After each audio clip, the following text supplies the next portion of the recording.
Hello, chefs. This is Chef's PSA Podcast. I'm your host, André Natera. On today's episode, we're going to talk about don't forget, this is still a business. Stay tuned.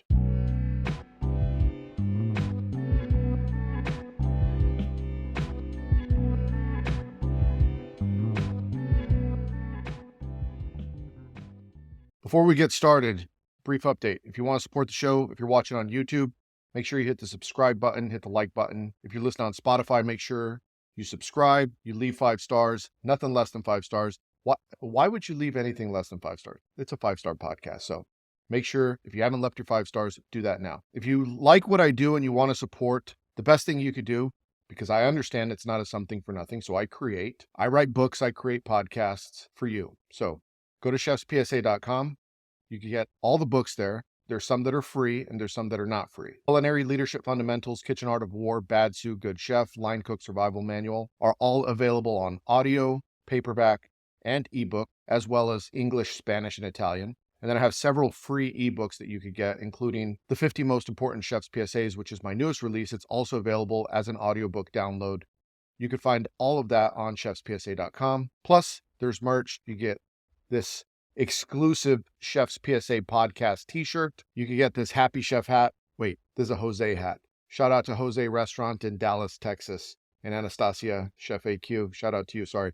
Not the Happy Chef hats, the Jose hat. And as always, I appreciate all the support. It helps me bring you this podcast and keep giving you the information. I've been up to a lot lately, and unfortunately, I've spread myself a little bit thin. So I'm trying to write a book. I'm building a platform. I'm working on another AI app for menu writing. And I'm going to be a guest on a few podcasts that are upcoming, getting those scheduled and recorded over the next couple of weeks. And we're quickly approaching the 100th episode of Chef's PSA, which I got to do something good for that. I haven't fully figured out what I'm going to do, but I can't do the same stuff for the 100th episode. So I'll have to do it big. Anyway, let's get into today's subject, which is don't forget, this is still a business. I put up a Chef's PSA the other day, which kind of sparked the idea for this podcast. I put it up on Instagram and it said, don't forget about the person that's eating the dish. Remember to cook for them. And it's something that I think as chefs, we get wrapped up in. We end up making food for us. We end up making food to impress other chefs. We end up making food to satisfy our creativity. We want to express ourselves on the plate. We want to introduce new things to guests that are coming into the restaurant. And while there is nothing wrong with that, sometimes we forget about just creating delicious food that people want to eat. And if you follow Chef's PSA on Instagram, you'll know that not only do I put up the daily quote, but sometimes I put up little comics with it. And there was a comic that I was pretty proud of. And it was a chef talking to some culinary students. And he said, you see, kids, fuck those customers. I cook for me. And the reason I put that up is because that's the mentality that a lot of chefs and cooks go with when they're coming up with dishes for their restaurant. It's not necessarily with the guest in mind. They think about, what do I like? How am I going to express myself? This is my playground. I'm the chef. And I can tell you that sometimes that's the wrong approach. And why can I tell you that? Because I've done that before. I've been that chef that wanted to make it a playground before I ever cared about what the guest wanted to eat. It was more about satisfying myself, my need to be creative. I wanted to learn new things, so I wanted to experiment with new ingredients, new techniques. Some of the dishes that I created throughout my career were really bad. I've probably created 27-year career, let's just say thousands of dishes I've put up on a menu. And I would say I'm batting about 500. There was about 500 really bad ones on there and about 500 really good ones. But then the question comes up, have you ever been so caught up in the creative aspect of your job that you forgot about the customers, that you forgot about the business side of it? And what are the consequences of doing that? There's a certain aspect of creativity that's mature creativity, understanding where you're at, understanding the restaurant concept that you're cooking for, and creating food for the audience in your restaurant. So these are the locals that come in. These are your customers, depending on where you're at. This is the local palate. This is cooking on brand to the restaurant that you're in. You're not going to cook Greek food in your Mexican restaurant. And sometimes we really go off the rails as chefs and we want to work with bubbles and spheres and alginates and melting salts. And we want to cure egg yolks and sous vide them and make a little egg yolk skin and put that on top of something. But like you're supposed to be a taco shop. No one wants egg yolk skin at the taco shop. And it's a chef's mistake to forget about the business side of it, because at the end of the day, if you want to continue to cook this food, you have a responsibility. If you're the chef leading a kitchen and you've been hired to do a job, part of that job is to make sure you're responsible to the business. You're held accountable to it. An owner has trusted you with their business to create good food. They've put a lot of money into a restaurant. And for people that don't know, restaurants are not cheap. A lot of people think that, oh, I'm going to graduate culinary school and I'm going to open up a restaurant. And then you find out how much it costs to build a restaurant. And you're like, oh, do you have several $1,000,000 ready to go? Oh, maybe you're not going to open up a restaurant right away. You don't have investors? Maybe you're not going to open up a restaurant. But someone has put up money somewhere to fund this project. And their whole thing is they want an ROI, return on investment. It's highly unlikely that they're just building a playground for chefs. So chefs coming in need to understand that while, yes, creativity is important, you need to make sure that you have food that is competitive, that's on the cutting edge, that's delicious, that's creative, that's going to make the customers want to return because they enjoy the experience. But it also has to make sense financially. Being a chef is not just cooking. It's about understanding the financial aspects. Do you understand the food cost, the labor cost, all the operating equipment and expenses? Are you able to make good decisions on menu pricing? Are you pricing yourself out of the market? Are you too high or are you too low? And I can tell you, in my personal experience, I've always wanted to be the top end, the most expensive, especially if I'm working in a higher end restaurant. And the reason that is there is a little bit of psychology behind being the most expensive or having a very expensive item on your restaurant menu. And that is when you go out to dinner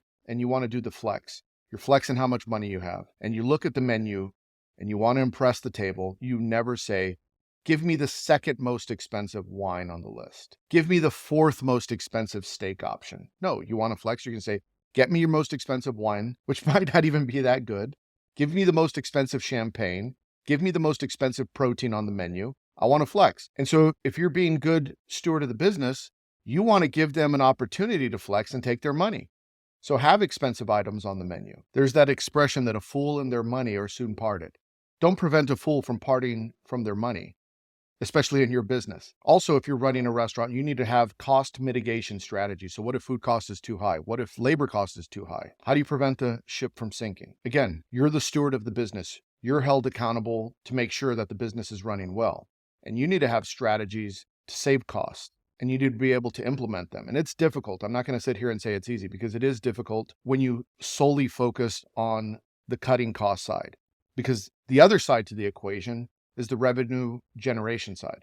You have to learn how to make money. So it's an attack from both sides. You're attacking the cost side and you're also attacking the revenue side. You got to think to yourself, how can I make more money in the restaurant and how can I minimize the amount of cost?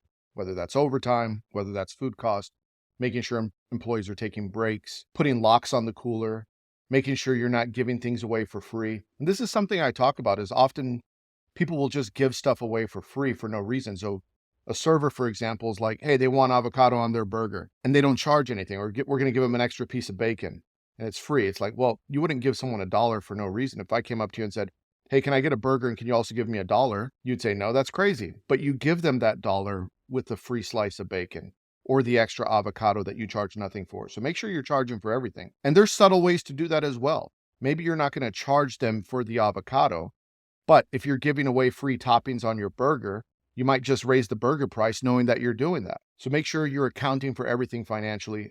And like I said, attacking it from the cost side, attacking it from the revenue side. Don't leave any money on the table. Now, I've been that chef of that high-end restaurant tasting menu style where food cost is really high. You know, you're running in your 38 to 40% food cost because you have to buy the expensive luxury ingredients, the A5, the caviar, the truffles, the uni, all those things that cost money to create this beautiful tasting menu. And then you're only doing like 15 to 20 covers and you have 10 cooks in the kitchen to pull it off. And eventually something has to give because ownership looks at it and say, hey, how are we going to make money on this? And I know a lot of chefs that have these very high-end restaurants that struggle financially. Not all of them do, because I know some chefs that run some very high-end restaurants that print money, but not every restaurant is the same. So understanding what type of restaurant you are is extremely important. So what are some skills that every chef should have? Well, one, before you go open up your own restaurant, you need to understand how to manage a restaurant first. So like I said, don't go get $1 million loan from the bank and find all these investors if you don't know what you're doing yet. You may know how to cook, but you might not know how to run a business.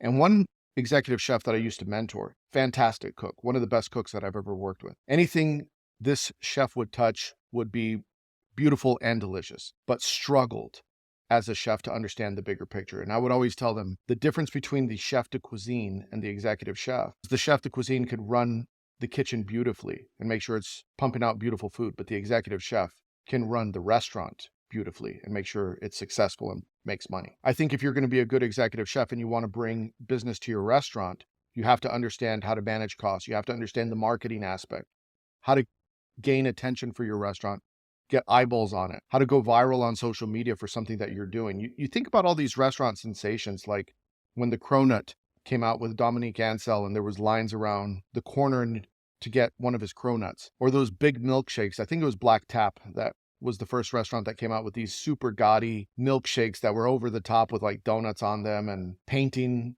the glass with chocolate, or some barbecue joints that have a line out the door, and when it's out, it's out. And it's a whole experience to wait outside to get the barbecue. You don't think that's part of the marketing? Understanding social media, how to create some food that's going to go viral, that's going to increase the amount of butts and seats is important. So it's not just about creating it. It's also about letting the world know that it exists. And I've been the chef of places where it's like, we're cooking really serious food, but I always say we got to have some sucker shit on there. Some examples of that sucker shit would be like, just put some tater tots with black truffles, or put a big dollop of caviar at the table. Don't put it on in the kitchen, put it on at the table so that everyone gets out their phone when the caviar tin comes out. If you can shave the truffles tableside so people are watching, if you could pour the sauce, if you could light it on fire, if you could crack the chocolate piñata, maybe not the chocolate piñata, but you get the point. Whatever you could do that would allow people to take out their phone and be advocates for you so that they are showing your food to other potential customers so that people want to go and they say,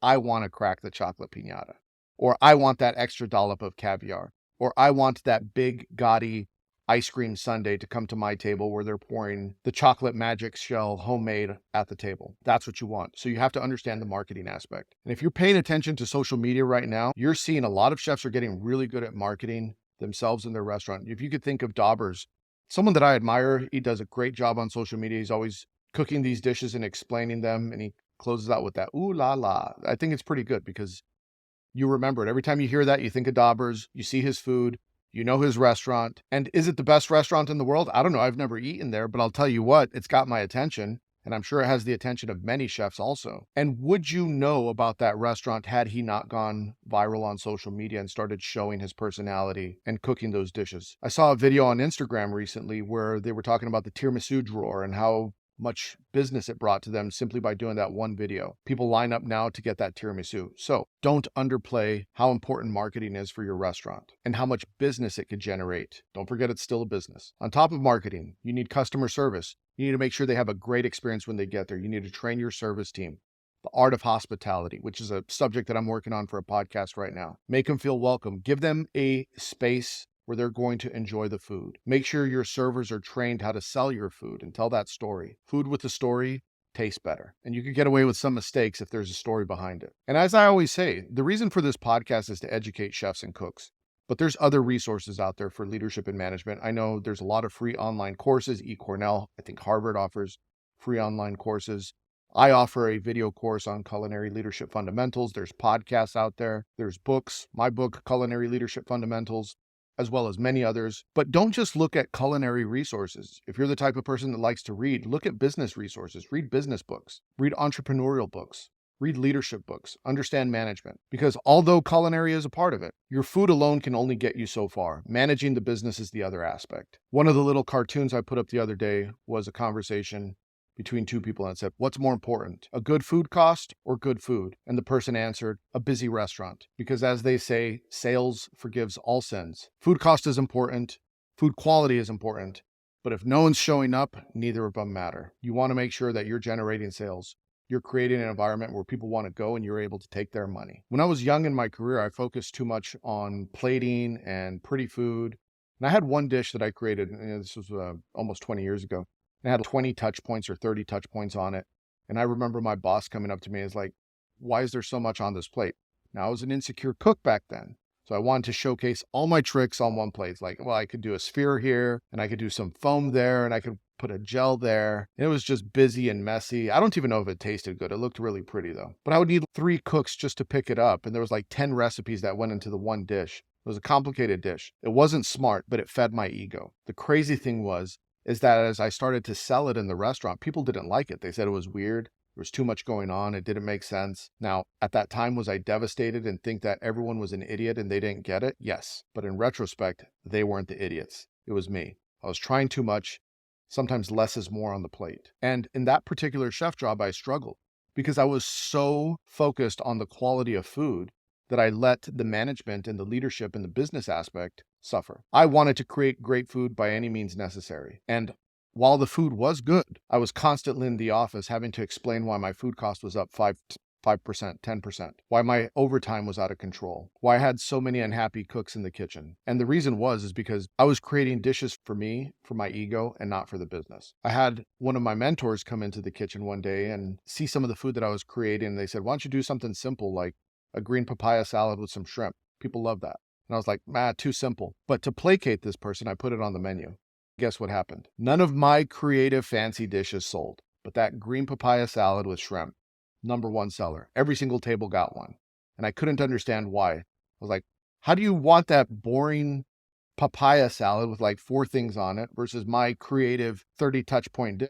Like I said, I was the one that didn't get it. Sometimes it's the simplest things that do extremely well.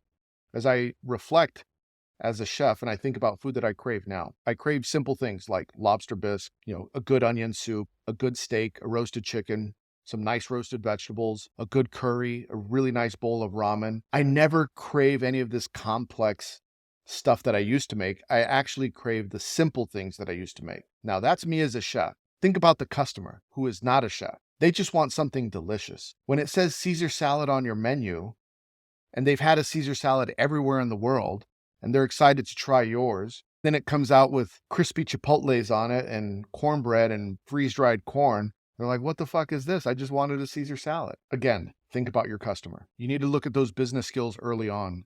So don't forget, if you solely focus on the culinary side, you're going to become a really good cook. But don't neglect the business side, because at one point, if your goal is to run the business, you have to understand that. Invest in that now. So what's my recommendation when creating menus? I've talked about this before. I use an 80-20 rule or a 70-30 rule when creating menus. So 70 to 80% of the menu is going to be items that I know will sell. They're familiar. People could wrap their head around them. 30 to 20% is going to be where I experiment. I'm going to try things out, fringe techniques, creative things that I want to work on that I don't fully understand yet, and maybe that the customers are not ready yet. Sometimes you have to introduce things with training wheels to get them ready for what's coming. Can you imagine if you brought Rene Redzepi to Idaho and opened up Noma in in just a regular neighborhood, and he's serving you ants on a shrimp? And he's like, no, people need to do this. This is great. This will be the #1 restaurant in the world. And people in Idaho are like, what is this? I don't want ants. I don't want, what about shrimp has ants on it? Or maybe he's serving his, whale sperm emulsion. Like, who wants that?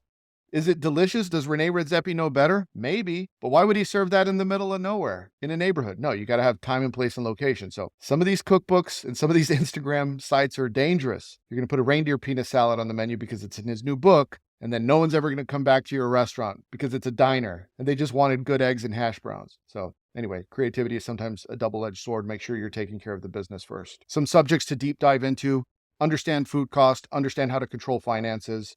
I do a 3-part series on food cost, but the formula, if you could save yourself the time and not listen to all 3 parts, cost divided by sales equals percent. So that applies to food, labor, operating expenses. But understand the finances, understand a marketing plan, understand and have a mitigation plan for costs, understand how to balance your menu, get feedback from your servers, express yourself creatively, but don't make your whole menu a creative expression. Have some dishes on there that you know will sell, those things that people are going to keep coming back for. Have a few dishes that are going to be Instagram ready, where everyone's going to take their phone out and you have the potential to go viral. Create a demand for your restaurant, and don't forget, it's a 2-part equation. It's not just cost, it's also sales. Attack it from both ends. And ultimately, be a good steward of the business. And if you're in one of those unicorn spots where you have complete autonomy, money's no object, and it's a playground, enjoy yourself and have fun, because those don't come often and you're a unicorn. Anyway, if you want to support the show, you know what to do. Make sure you leave 5 stars. Nothing less than 5 stars. We already said that. Go to chefspsa.com, get all the books, all the merch. Get this Chef's PSA Show Your Support t-shirt. We'll see you next week. Hit the porno music.